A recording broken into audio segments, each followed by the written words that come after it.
Hello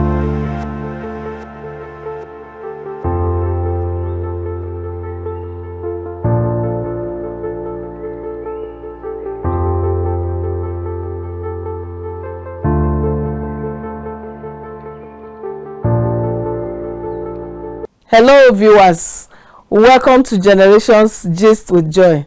Generations Gist with Joy is a show where we feature in-depth discussions, analysis, and overview of trends, lifestyle, and other issues that affect both the older and new generations, as we x-ray and to also showcase how generational transition and individual experiences and relationships have impacted and shaped contemporary human behavior and national development and advancement.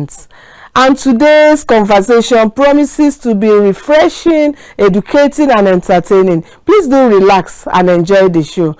I am your host, Joy Onu. But before we continue on this show, we shall be going on a short break. Please stay tuned. The world is no longer a global village. It is a neighborhood. Generations come and go, but the gist they start lingers. The platform that sustains those gists is here. Be a part of the conversation on Generations Gist with Joy. From policymakers to politicians, medical personnel to traders, labor leaders to students, the young and the old. It's Generations Gist with Joy on this channel every Saturday at 8 a.m. with a repeat broadcast on Sunday at 8 a.m. It's your generation, it's my generation, it's our generation. Come, let's tag along on Generations Gist with Joy. Please join us.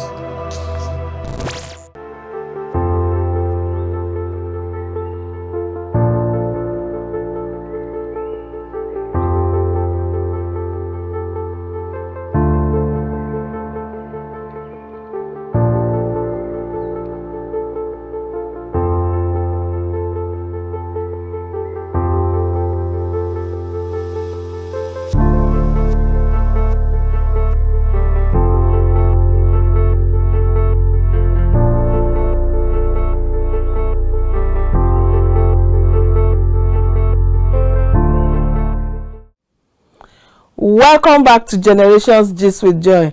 The topic for today's discussion is Nigeria's unity in diversity and the perception. We live in a world where our respective local, national, and international unity is threatened and shaken as a result of differences in our diversity.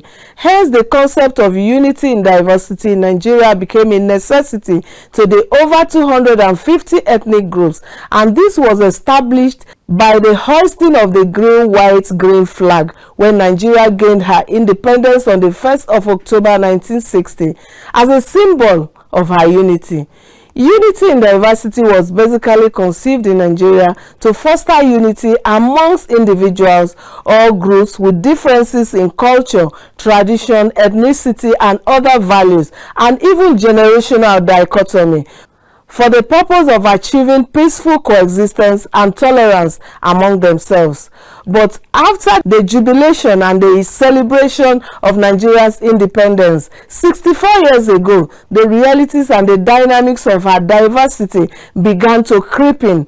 Different perception keeps coming in among citizens, and with the rhetorical question of, is Nigeria's diversity a source of strength or a generational challenge?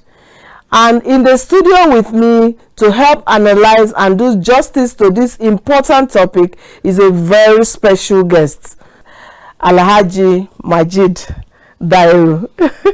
You are welcome on the show, Alhaji Dahiru. Alhaji Majeed Dahiru is a prolific writer, a columnist, is a newspaper columnist, right, and a public policy affairs analyst. In your own opinion, can you say that Nigerian diversity is an advantage or a challenge at the current state of things in Nigeria? Okay, first and foremost, it is important to understand that diversity anywhere in the world is not a challenge. It is always an advantage. And that is why some of the most prosperous countries in the world appear to be the most diverse in terms of racial composition, religious mix, and all other factors of diversity. So diversity is always a strength. It is how you manage it. If you manage it properly, you can harness the strength in diversity to the advantage of a sovereign entity. But if you mismanage it, diversity can become a combustible tool for disruption and destabilization of any entity, economically, socially, and otherwise. So, in principle, diversity is something that is very good. God himself created the word diverse. Yes. That was not a mistake. And so it is how you manage it that matters. The problem with Nigeria is that what we call diversity in Nigeria has not been managed properly. Okay. If it had been managed properly, it would have made Nigeria one of the greatest countries in the world. And so the problem is the management of diversity and not diversity in itself. And it would have been very easy to manage Nigeria's diversity because in reality, Nigeria is not really a diverse country. Nigeria is more of a plural country. I say this because diversity is a measure, really, of the racial composition of a sample population. So, for instance, America is a good example of a diverse country. America is multiracial. So, when you look at the sample population of Americans, you can see people looking different. If you look at South Africa, it's a diverse country, a rainbow country of Asians, whites, Europeans, and black Africans. You look at Europe today, particularly France and UK, you are beginning to see a rainbow country emerge, or nation emerge from some of these unusually white countries. However, in the case of Nigeria, you will observe that Nigeria is largely a monoracial country, meaning that whereas humanity is the common bind in America, in South Africa, and other really truly diverse countries, ours even goes beyond the common humanity. We also have the added advantage of having a largely common racial heritage. That is the black African racial heritage. And if you dig down a little bit, you will observe too that the constituent peoples of Nigeria, as presently constituted, north and south, east and west, appear to also belong to what you can call a common Nigerian cultural heritage. That is, there is a line of similarity that runs through all ethnicities in Nigeria. And this is evidenced in the commonality of our languages, the similarity of our languages, the similarities of our custom, traditions, and culture and norms, and of course, our shared geographic space.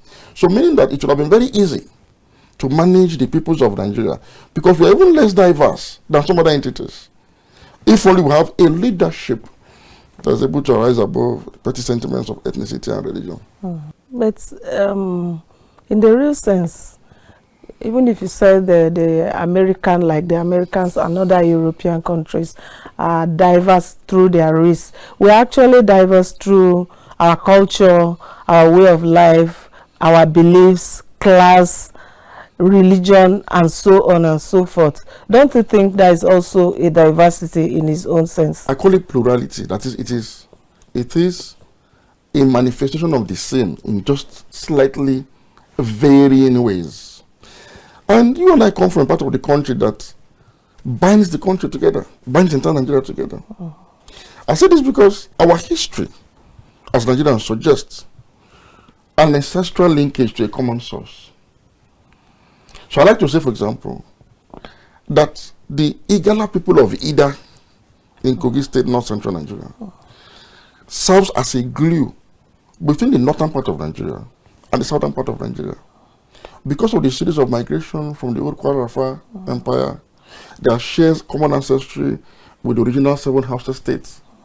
So meaning that when people moved and settled at Ida and then dispersed through the southeast part of Nigeria to the south-south, down to the southwest, it means that that singular movement, the Igala cultural commonwealth, so to say, binds the man in Yenogwa to the man in Borno. Meaning that because of that singular cultural heritage that God has bestowed, for example, on an ethnic group like the Igala race, the man in Borno who is Kanuri and the man in Yenogwa who is Ijo have something in common.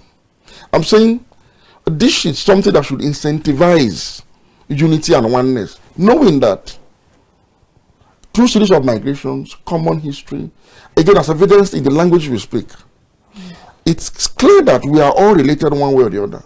So this should narrow that divisive tendency of our so-called diversity, or what I call plurality, to the point where that sense of oneness should ordinarily be instilled in us as a people, as a national belief. And when this happens, you will now know that tribalism has no place among essentially people of the same family that are simply living in different parts of the family compound. So that you live here with a slight variation in how do the same thing that you are doing does not necessarily make you so different as to now become a political tool for division or to divide and rule us.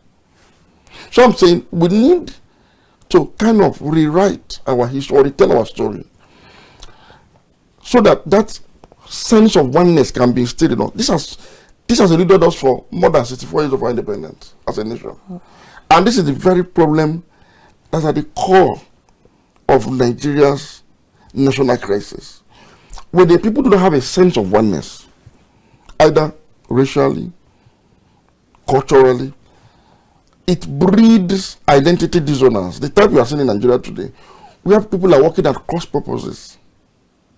And you would agree with me that before any nation on earth, any at all, can make any form of developmental progress, such a nation would have attained true nationhood, where the constituent peoples will be socially cohesive enough, nationally integrated enough to be united around a common agenda for the collective development.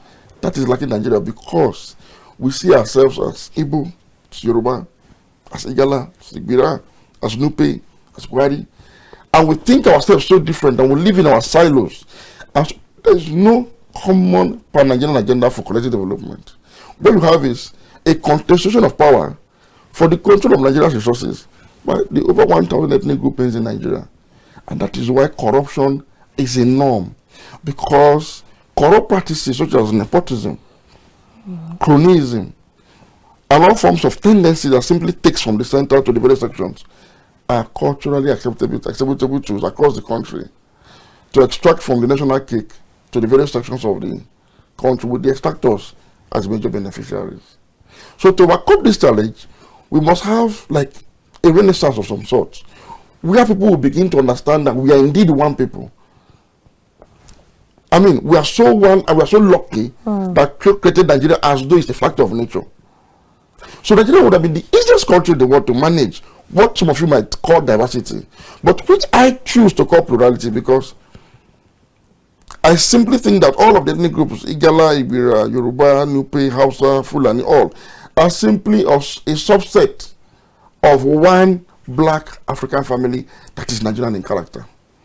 So essentially our diversity is just like one bird having beautiful feathers. So the ethnicity represents those beautiful feathers, where it is still one bird, one body. After independence, there was this oneness. I wasn't there, but I heard and read that there was this oneness, jubilation. We are no more ruled by the colonial masters, and there was no much of the division.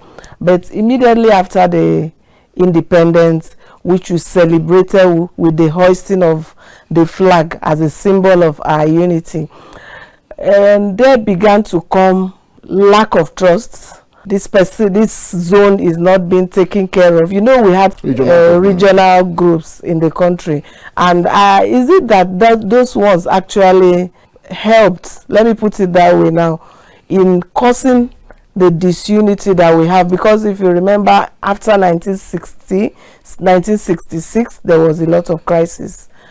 You know, what would you say was that thing that caused all those things? Tribalism and regionalism.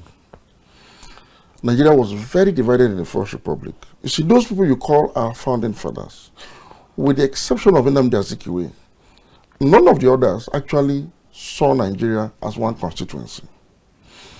And I think it was short-sighted on their part, short-sightedness on their part, not to have seen through that. Look, we are all essentially one people, and our history suggests that.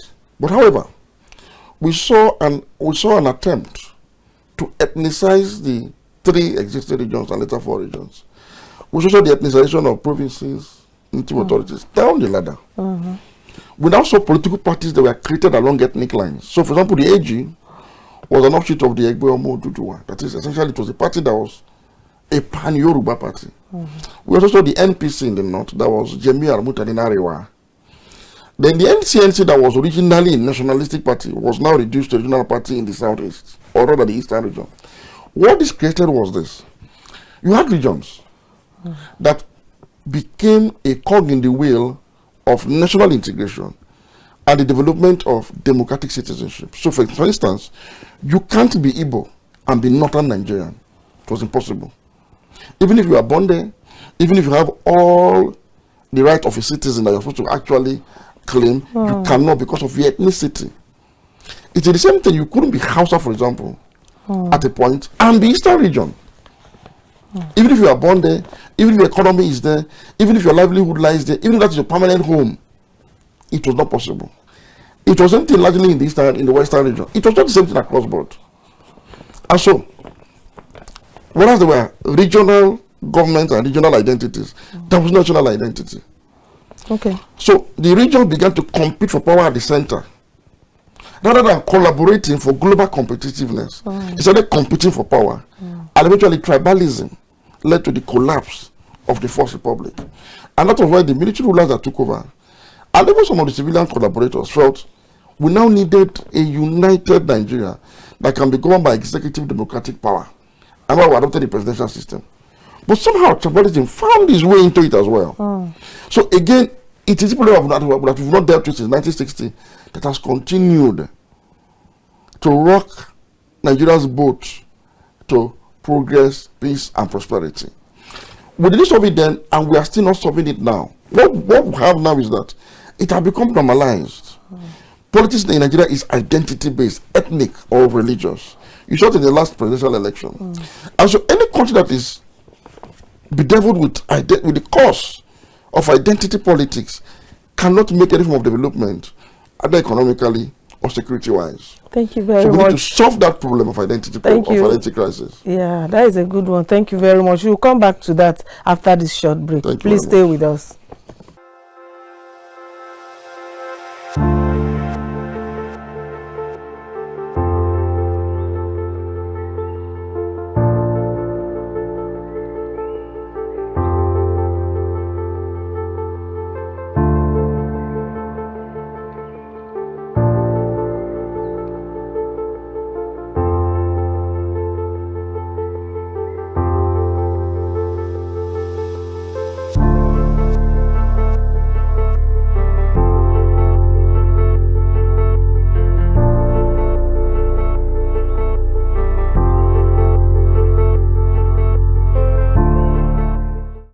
You're welcome back. We are still on Generations Gist with Joy, and the guest with me is still Alhaji Majeed Dahiru. You were talking about identity difference, and I would like to ask, to add to that, what would you think, or what would you say is a typical example of unity and diversity in our present generation? Is there anyone you can think of? Okay, what I can think of is division in oneness. I'll tell you why. Let's go to the First Republic. Okay. Azikiwe won elections from Ikeja constituency into the Western Regional House of Assembly. I was going to be the premier of Western Region through the party called the NCNC. But somehow, due to some ethnic baiting, people were reminded that Western Region, that is entirely Yoruba land, was to be taken over by Azikiwe, who is Igbo. And so you saw the cross-carpeting of our 4 members from NCNC into the AG to deny him the majority to become. And so he told her to move to the Eastern region, and of course the ousting of Ayohita and the controversy surrounding it triggered this ethnic, buzz across the country. But who was Azikiwe and who was Awolowo? Awolowo identifies as Yoruba. Azikiwe identifies as Igbo at that time from Onitsha. What is the history of Azikiwe and Onitsha? In his own memoir, My Odyssey, Azikiwe wrote there that he traces his ancestry to the great Benin Kingdom. And if it is true that the Benins and the Yorubas have a common ancestry in Oduduwa, to the extent that the Oba of Lagos, for example, today, is also of the Benin lineage. If Azikiwe decides to reside in Lagos and place politics, is that not his son returning back home from the other part of? Yeah. So, should that have counted against him? The question is no.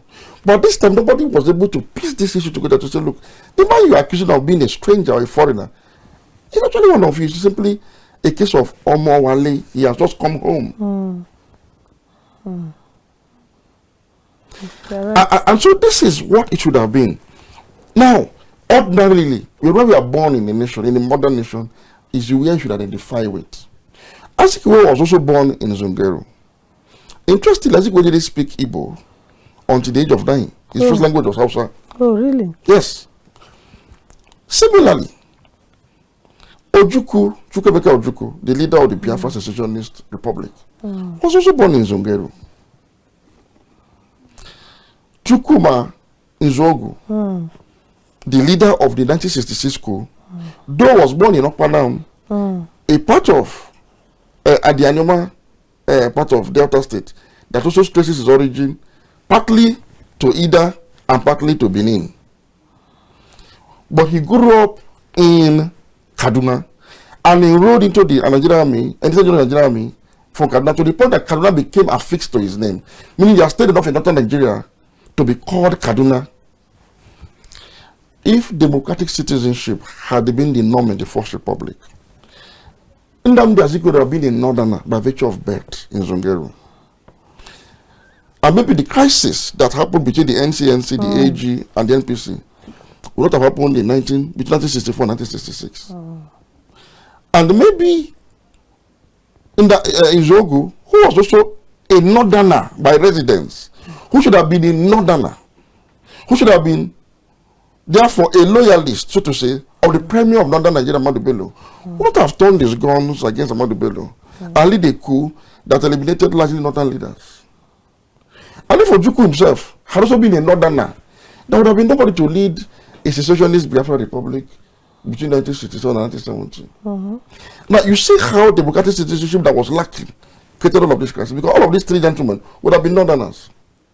Similarly, if there are northerners, and there are many of them, they were born in the southeast, they would have been easterners. So the NCNC that was seen as a southeast party would have had front-line people that were Hausas, that were maybe Yorubas, of all ethnicity, simply managing the economy in their place of residence. Why those that were born in the north, whether you are Igbo, whether you are Yoruba, whatever you are northerners. Nigeria would have been a more socially cohesive, nationally integrated, and a much more united nation that would be at peace with itself and be able to compete globally. That was lacking then. It is still lacking today. Because we don't have this sense of oneness. Earlier in the question, I talked about how God used, so to say, the Igala ethnic group. I keep making this emphasis to kind of glue the entire part of this country together. The history is very manifest. And that is why, for instance, if you look at our languages we speak, they're very similar. Very. Very. If you look at our culture, very similar. You see, not human beings can be exactly alike, not even twins. So, you should understand that when somebody does masquerade, slightly different from the way you do it, what is common there is masquerade culture. Simple. It means since they do masquerade culture, you also do it. There's a similarity between the two of you. Our politicians, rather than highlight these similarities and hence this oneness, refused to do it for their benefit. So they now weaponized what was to some of us differences to continuously keep us divided so that they can rule us for their own benefit and to our own disadvantage. And we are saying we must come together, otherwise 64 years after independence, Nigeria has not made the kind of progress it should make because there is no sense of oneness that would spur national unity. Okay, that is a very good one again. And you are very sound in history, honestly. I wouldn't mind having you another time for similar topic. Like, can you really identify in clear terms the fault lines that sometimes leads to this much talked about the division we have in our, like you said, little diversity, because you said it's not actually a diversity, it's a plurality. Okay, so do you have any clear line of maybe the fault line we have that you can actually identify that is making it still, we are not still united as a country that we are? You know, there are major front line. We've talked about tribalism and so on. But in this present generation, you know, we had the independence, we had the first republic, we have the second republic, to this military rule, to this transition to government. What do you think is this common thing that is still embedded in the system, both at the national level, government, and our communal relationship, that is still not allowing us to come back as a nation? Politics. Or is it a mistake from the colonial masters putting us together? That's a very important question you've raised. We were together before the colonial masters came. We were together to the extent that there was a movement from the Kwarafa Empire with stopovers in Idoma land, in Tiv land, in Ibira land, in Nupe land, across the country, up until we got to Ida. From Ida, people moved and settled in communities across the southeast part of Nigeria, from northern Enugu down to Anambra, across the Niger to Anioma. The people of Asaba, the people of parts of Ndokwa, as far as Ikaland, have ancestral links to the Igala people of Ida. They have ancestral links to the Ibili people of the old Bini Empire. They have ancestral links to the Aro people, the Igbo Aros of Arochukwu. We've had this mix. Our ancestors were so civilized that they understood that we are essentially one people because we looked alike, we have the same color, and it was easy to assimilate and integrate one another in pre-colonial Nigeria.